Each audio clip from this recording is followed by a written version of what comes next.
In this video, I'm going to show you how to set up a subdomain in Squarespace. Now, the first step is to go to our site settings and then navigate to Domains, and here we'll find our Squarespace-managed domain. Now, if your domain is managed by a third party, please refer to that third party's instructions on how to do this. But in the case of Squarespace, there are two reasons why you might need a subdomain. Reason number one, which I'm about to cover, is let's say you have another platform for some other web thing. So let's say you've got a shop on Shopify, or you have a community on Circle.so, or in my case, I have a coaching program connected to my site. So I use coaching.omariharibin.com. And so in order to set these up, what we have to do is go to DNS and then scroll down to custom records.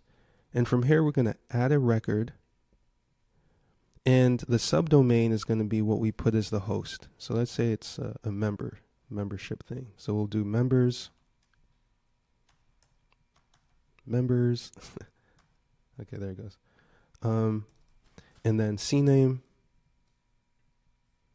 And then that other third-party platform, they're going to give you an alias to use here. And that alias won't work anywhere else, so that's why I'm showing you this first. So put that alias here and then hit save.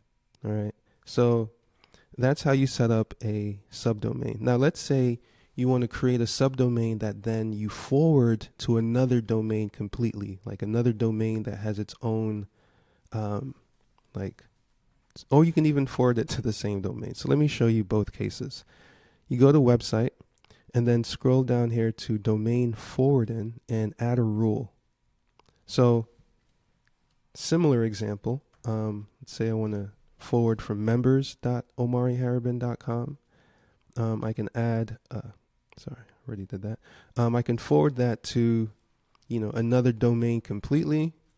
Or I could forward it to a page on my site. So I could forward it to omariharibin.com/members.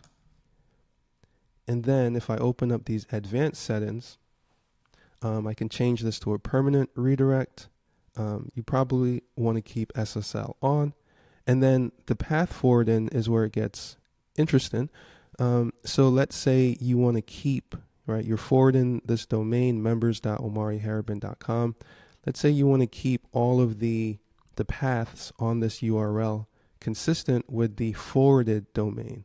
So let's remove members from this to make it simpler. So what this means now is anytime someone goes from members.omariharibin.com/whatever, it will forward to omariharibin.com/whatever if I have maintain paths turned on. So those are the two ways to create a subdomain in Squarespace. Remember, one method is if you're creating a subdomain that's going to route to a completely different kind of a platform experience. And then in this case, it's creating a subdomain to forward to a different website, or the same website, but just a different URL structure. So hopefully that helps. Let me know in the comments if you have any questions, and I'll see you in the next video. Peace.